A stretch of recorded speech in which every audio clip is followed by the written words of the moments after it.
Hello guys, आज मैं आपको एक्सप्लेन करने वाली हूँ history for close to you का एपिसोड 8।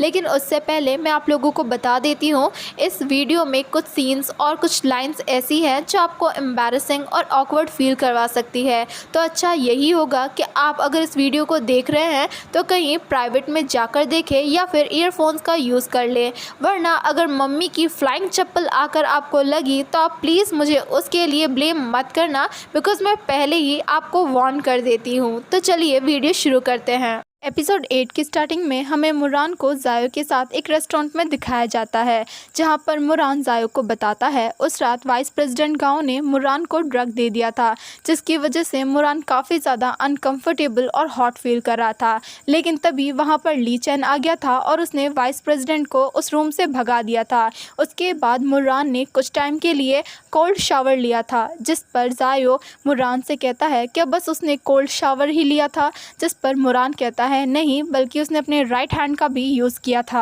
जिस पर जायो मुरान से कहता है ली चैन के बारे में क्या ली चैन उस टाइम पर भी तुम्हारे साथ था?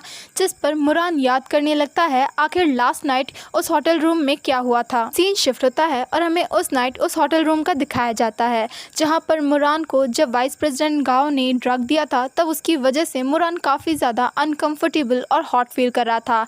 उस टाइम पे मुरान के साथ ली चैन भी होता है और मुरान काफ़ी मुश्किल से ही अपने आप को सेटिस्फाई कर पा रहा था। इसीलिए मुरान ली चैन से कह देता है कि वो उसकी हेल्प करे उसके टेम्परेचर को कंट्रोल करने के लिए। साथ ही वो ली चैन के लिए ज़ीरो बनने के लिए भी रेडी है। दूसरी तरफ हमें ली चैन को दिखाया जाता है जो कि सोते टाइम पे अपने सपने में ये सब कुछ देख रहा होता है, जिसकी वजह से वो उठ जाता है और सोचता है आखिर वो इन सब के बारे में क्यों सोच रहा है और उसने उस नाइट के बारे में आखिर ड्रीम क्यों देखा। नेक्स्ट मॉर्निंग हमें जायो को दिखाया जाता है, जिसके पास योंगजी का कॉल आता है, लेकिन वो योंगजी का कॉल पिक नहीं करता। तभी वहाँ पर ली चैन आता है। जायो जब ली चैन को देखता है तो वो कहता है ली चैन के साथ क्या प्रॉब्लम है, वो कुछ ठीक नहीं दिखाई दे रहा। ली चैन बताता है आज वो मिडनाइट में ही उठ गया था और मॉर्निंग 6 o'clock तक भी नहीं सो पाया था।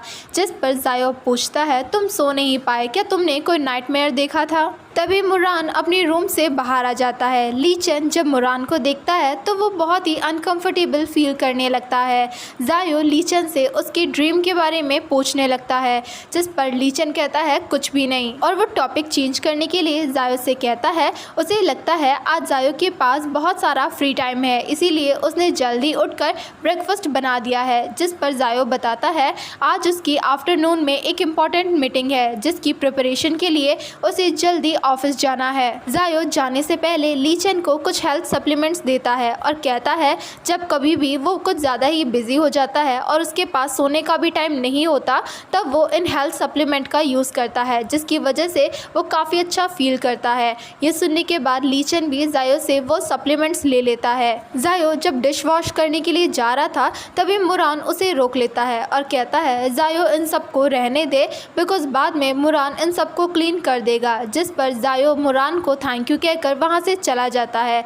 जायो के जाने के बाद मुरान और ली चैन दोनों ही उस अपार्टमेंट में अकेले रह जाते हैं और दोनों के बीच में एक ऑकवर्ड साइलेंस होती है। ली चैन मुरान से कहता है वो फ्रेश अप होने के लिए जा रहा है। जैसे ही वो दोनों जाने लगते हैं तभी मुरान ली चैन से कहता है मैंने कल जायो से तुम्हारे बिहेवियर में जो चेंजेस आए हैं उस बारे में बात की थी और शायद मुझे लगता है ये सब उस रात की वजह से हुआ है, जिस वजह से तुम काफ़ी ज़्यादा ऑकवर्ड फील कर रहे हो। ली चैन कहता है ऑकवर्ड होने से तुम्हारा क्या मतलब है? मुरान कहता है क्या तुम उस रात पूरी नाइट मेरे साथ नहीं थे जब मैं वो सब कुछ कर रहा था? तुम वहीं पर थे और अगर तुम शायद वहाँ पर नहीं थे तब तुमने कुछ ना कुछ नॉइज या फिर कुछ ना कुछ तो ज़रूर सुना होगा। और जब मैंने सुना आज रात तुमने एक नाइटमेयर देखा है तो क्या वो नाइटमेयर मेरे बारे में था?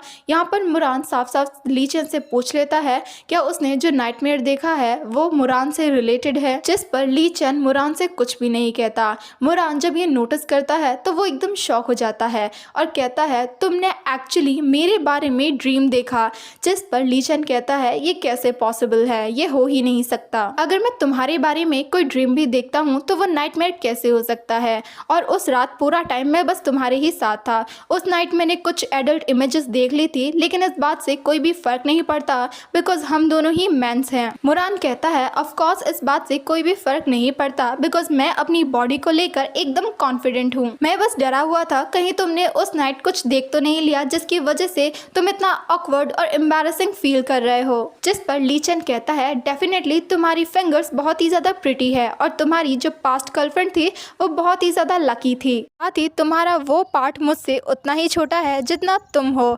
जिस पर मुरान कहता है कौन तुमसे छोटा है? ली चेन कहता है अगर तुम्हें इस बात पर बिलीव नहीं है तो हम लोग उसे कंपेयर कर सकते हैं, और वो उन दोनों के उस पार्ट को कंपेयर करने के लिए कहता है। जिस पर मुरान भी कहता है चलो करते हैं, लेकिन वो दोनों ही एक दूसरे से भाग रहे होते हैं। मुरान कहता है कौन तुमसे डरता है? जो मेरा कंपैरिजन एक लिटिल डॉग से कर रहा है वही डर रहा होगा। जिस पर ली चेन मुरान से कहता है मुरान वो पर्सन है जो यहाँ से भाग रहा है, वो कभी भी नहीं भागता और मुरान को भी यहाँ से नहीं भागना चाहिए। ये कहते हुए ली चेन मुरान को लिटिल डॉग और लिटिल बर्ड कहते हुए टीज करने लगता है और अपने रूम में चला जाता है। रूम में आने के बाद ली चेन अपनी हरकतों पर बहुत ही ज़्यादा एम्बैरेसमेंट फील करने लगता है। वो खुद को गालियाँ देते हुए कहता है क्या तुम एक इडियट हो? तुमने मुरान के उस पार्ट को क्यों टच किया और तुम सच में पागल हो चुके हो। और ये सब कहते हुए ली चेन बहुत ही ज़्यादा फ्रस्ट्रेटेड और एम्बैरेसिंग फील कर रहा था। दूसरी तरफ मुरान ली चेन के सामने तो नॉर्मली बिहेव करता है, लेकिन जैसे ही वो अपने रूम के अंदर आता है वो बहुत ही ज़्यादा शाय और एम्बैरेसिंग फील करने लगता है। मुरान कहता है ली चेन ने एक्चुअली में मुरान को उस सिचुएशन में देख लिया है और ये सब कुछ कितना ज़्यादा एम्बैरेसिंग है। ये सब कुछ सोचते हुए मुरान पागल हो रहा था अपने एम्बैरेसमेंट की वजह से। बाद में वो सोचता है अब वो दोनों कैसे फ्रेंड बनकर रह सकते हैं। सीन शिफ्ट होता है और हमें ऑफिस में किसी की टेबल पर एक स्मॉल टेडी और फ्लावर बुके को दिखाया जाता है। योंगजी ने जायो को मैसेज किया था कि वो उसके फ़ोन को पिक करे, लेकिन जायो ऐसा कुछ भी नहीं करता। तभी जायो के पास मी फेंग आती है। मी फेंग जायो को नए प्रोजेक्ट से रिलेटेड अपनी फ्लावर डेकोरेशन और उस पर बोर्ड मेंबर्स के जो कमेंट थे उन सभी को दिखाने के लिए आई थी। मी फेंग जायो से कहती है वो इस फाइल को चेक करके बताए सब कुछ अरेंजमेंट ठीक है या फिर इनमें कुछ चेंजेस करनी है।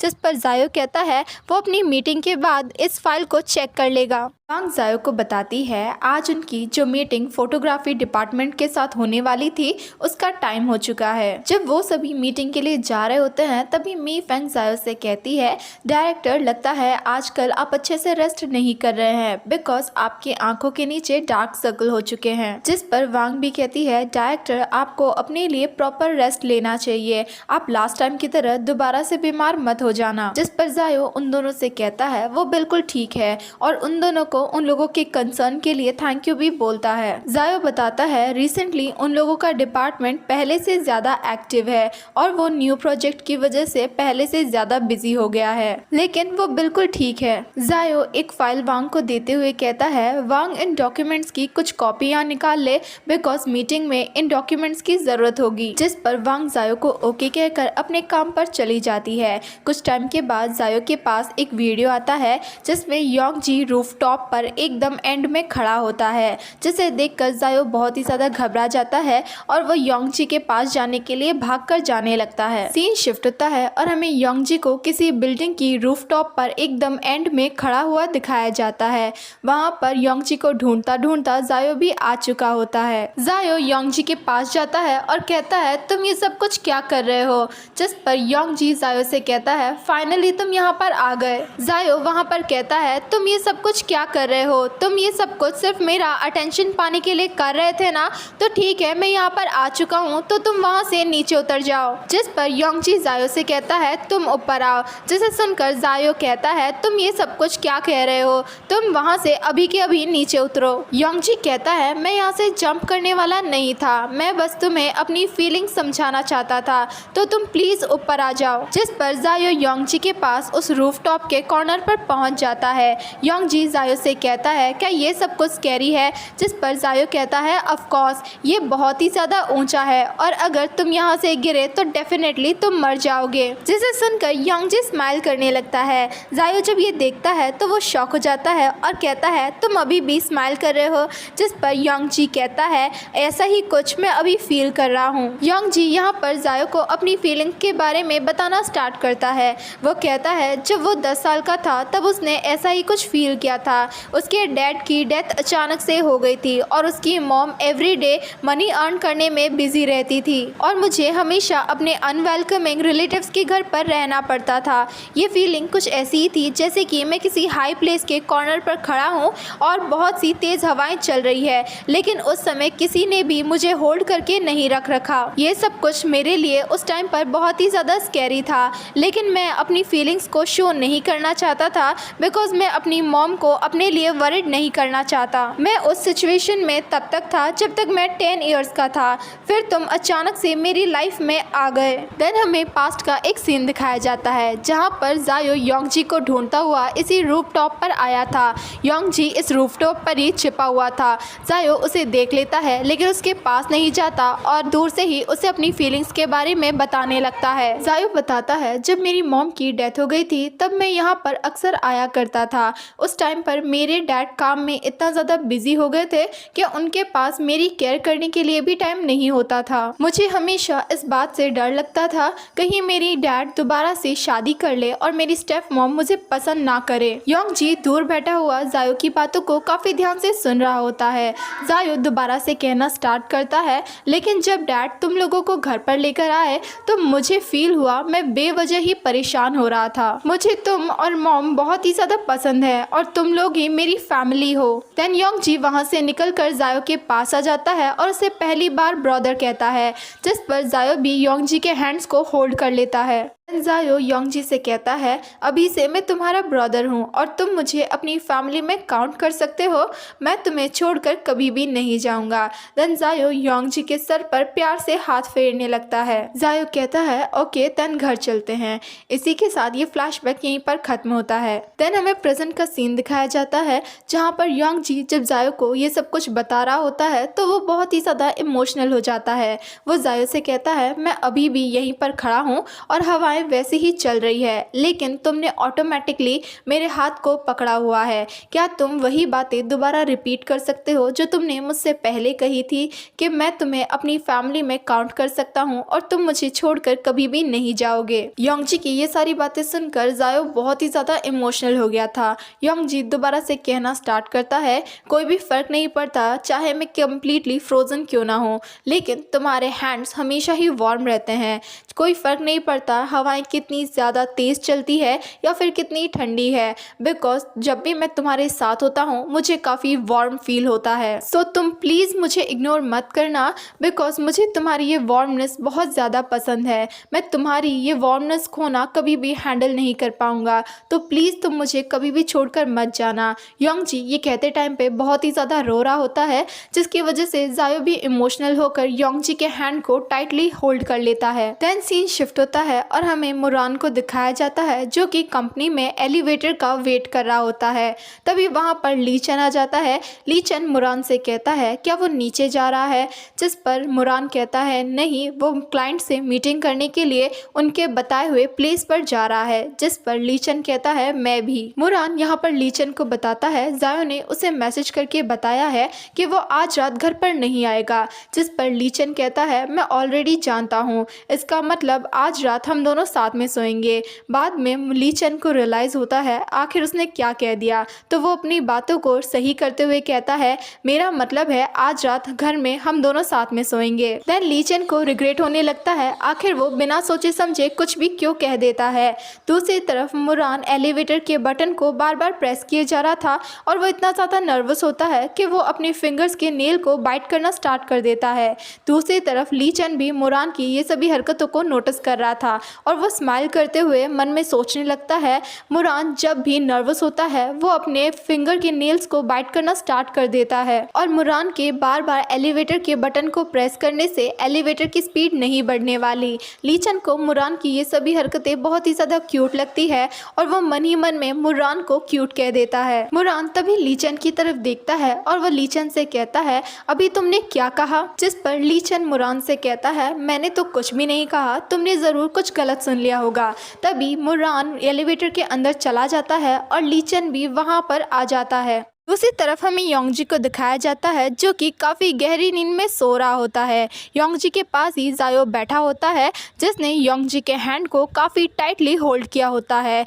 और जायो अपने हैंड को योंगजी के बालों में प्यार से फहराने लगता है। तभी योंगजी की मॉम योंगजी के रूम में एंटर होती है और वो जायो के पास आकर उससे कहती है जायो योंगजी के हैंड को छोड़ सकता है बिकॉज योंगजी एक पिग की तरह है, अगर वो एक बार सो जाए तो इतनी आसानी से नहीं उठता। और योंगजी कुछ दिनों से अच्छे से नहीं सो पा रहा था, वो एवरीडे बस कुछ आवर्स के लिए ही सो रहा था और आज वो काफ़ी सुकून से सोया है, इसीलिए वो इतनी आसानी से तो नहीं उठने वाला, वो नेक्स्ट मॉर्निंग ही उठेगा, इसीलिए जायो योंगजी के हैंड को छोड़ सकता है। जिस पर जायो कहता है लेकिन क्या होगा अगर योंगजी सडनली उठ गया तो? जिस पर मॉम कहती है तो क्या तुम पूरी रात इसका हैंड इसी तरीके से होल्ड करके रखोगे? क्या तुम डिनर भी नहीं करने वाले? देन मॉम योंगजी के हैंड से जायो के हैंड को फ्री कर देती है और जायो से कहती है देखा कुछ भी नहीं हुआ, एटलीस्ट तुम अपना डिनर तो फिनिश कर लो, फिर बाद में तुम योंगजी के हैंड को दोबारा से होल्ड कर लेना। मॉम जायो को डिनर करने के लिए कहकर वहां से चली जाती है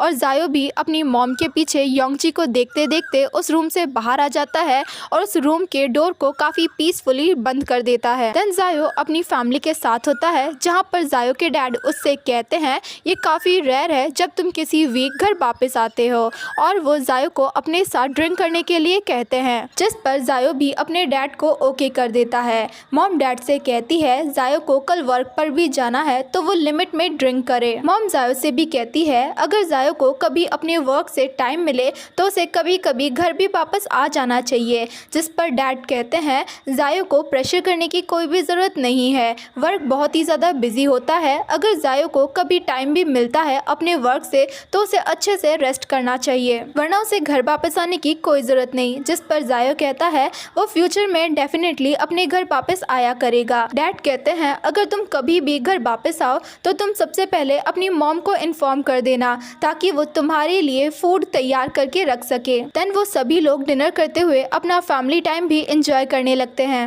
नेक्स्ट मॉर्निंग जब योंगजी की आंखें खुलती है तो वो अपने आप को अपने रूम में देखता है। योंगजी जैसे ही अपने रूम से बाहर आता है तो वो अपने सामने जायो को देखता है और वो जायो से कहता है तुम अभी भी यहीं पर हो, क्या तुम घर वापस आ चुके हो? जिस पर जायो योंगजी से कहता है ओनली 1 नाइट के लिए। जिस पर योंगजी जायो के क्लोज आकर कहता है नहीं, ओनली 1 नाइट के लिए नहीं, अभी बहुत सारी नाइट्स बाकी है और मैं तुम्हें डेफिनेटली इस घर में वापस ला कर रहूँगा। तुमने सुना मैंने क्या कहा, मैं तुम्हें इस घर में वापस ला कर रहूँगा और तुम्हें किसी भी चीज़ से डरने की कोई भी ज़रूरत नहीं है। ये सब कुछ कहते टाइम पर योंगजी ने जायो का हैंड काफ़ी टाइटली होल्ड करके रखा था, जिसकी वजह से जायो काफ़ी ज़्यादा स्कैरी भी होता है और साथ ही साथ काफ़ी ज़्यादा इमोशनल भी हो जाता है। देन योंगजी जायो को वॉशरूम के अंदर भेजकर डोर लॉक कर देता है ताकि जायो वॉशरूम के अंदर रोकर अपना दिल हल्का कर सके। देन योंगजी अपनी मॉम के पास आता है तो मॉम कहती है क्या हुआ? जिस पर योंगजी कहता है जायो की आंखों में कुछ गिर गया था जिसकी वजह से उसकी आंखों में दर्द होने लगा था। दूसरी तरफ जायो इतना ज़्यादा डरा हुआ और इमोशनल होता है कि वो बुरी तरीके से रोने लगता है और इसी के साथ एपिसोड 8 यहीं पर ख़त्म होता है।